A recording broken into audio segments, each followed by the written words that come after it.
Swiss வங்கியில் இருக்கிற பணத்தை எங்கே கொண்டு வருவேன், 2 லட்சம் கோடியை கொண்டு வருவேன், 15 லட்சம் மக்கள் உள்ள தருவேன். சுவிஸ் வங்கியிலே இருந்து பணம் வரும் என்று மக்கள் எதிர்பார்க்கிற போது மக்கள் வைத்திருக்கிற சுருக்கு பையிலே இருந்து பணத்தை பிடுங்குகிறார். அங்கங்கே தாய்மார்கள் சட்டி முட்டிகளிலே வைத்திருக்கிற பணம், உழைக்கின்ற வைக்கத்தில் பாக்கெட்டிலே வைத்திருக்கிற பணம், இவற்றையெல்லாம் மோடி விரட்டி பிடுங்குகிறார். அருண்ஜேட்லிக்கும் அவருக்கும் கருத்து வேறுபாடு இருக்கிறது, உண்மைதான் போலும்.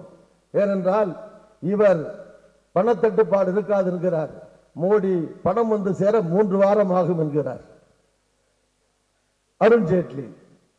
ஆக இன்னொன்று, 1000 ரூபாய் இருக்கிற காரணத்தினாலே லஞ்சம் பெருகுகிறது, கருப்பு பணம் பெருகிறது என்கிறார். நாம் கூட ஓஹோ இருக்குமோ என்கிறோம். அதற்கு மாற்று என்ன என்று கேட்டால் 2000 ரூபாய் தருகிறேன் என்கிறார். 1000 ரூபாயை ஒழித்துவிட்டு 2000 கொடுத்தால் எப்படி லஞ்சம் ஒழிய போகிறது, எப்படி கருப்பு பண தேக்கம் ஒழிய போகிறது, யாருக்கும் புரியவில்லை.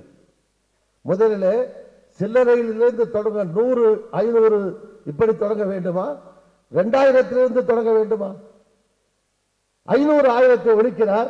வங்கிகளுக்கு 500 வந்து சேரவில்லை, 100 வந்து சேரவில்லை, 50 வந்து சேரவில்லை, 2000 இங்கே வருகிறது. ஹரியானா பக்கத்திலே 2000 கருப்பு பணமும் வருகிறது, அதுவும் பத்திரிகையிலே வருகிறது. மொரார்ஜி தேசாய் 78 கருப்பு பணத்தை ஒழிக்க முயற்சித்தார். குறைந்தபட்சம் 20 ஆண்டு கழித்து கருப்பு பணம் அதிகரித்திருக்கிறது. மோடி அவர்களே, நீங்கள் 2000 கொண்டு வந்தீர்கள், 2 நாளிலே கருப்பு பணம் 2000 வருகிறது. எங்கே கருப்பு பணம் ஒழிய போகிறது?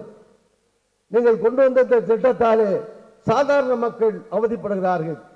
அங்கங்கே வங்கிகளுக்கு முன்னாலே மயக்கம் போட்டு விடுகிறார்கள், சில பேர் மடிந்தே போகிறார்கள், செத்து போகிறார்கள், 100-200க்கு சிரமப்படுகிறார்கள்.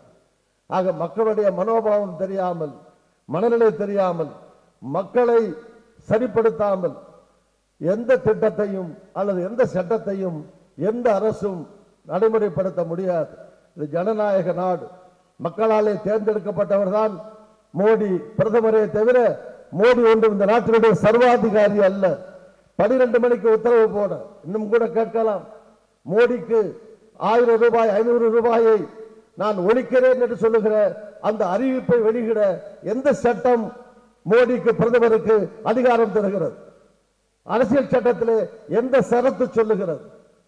சொல்ல போனால் என்ன கரன்சி அடிக்க வேண்டும் என்பதை அமைச்சரவை முடிவெடுத்து அதற்கு பிறகு அந்த நோட்டுகளை அச்சிட வேண்டியது ரிசர்வ் வங்கியுடைய கவர்னர் ஆவார்.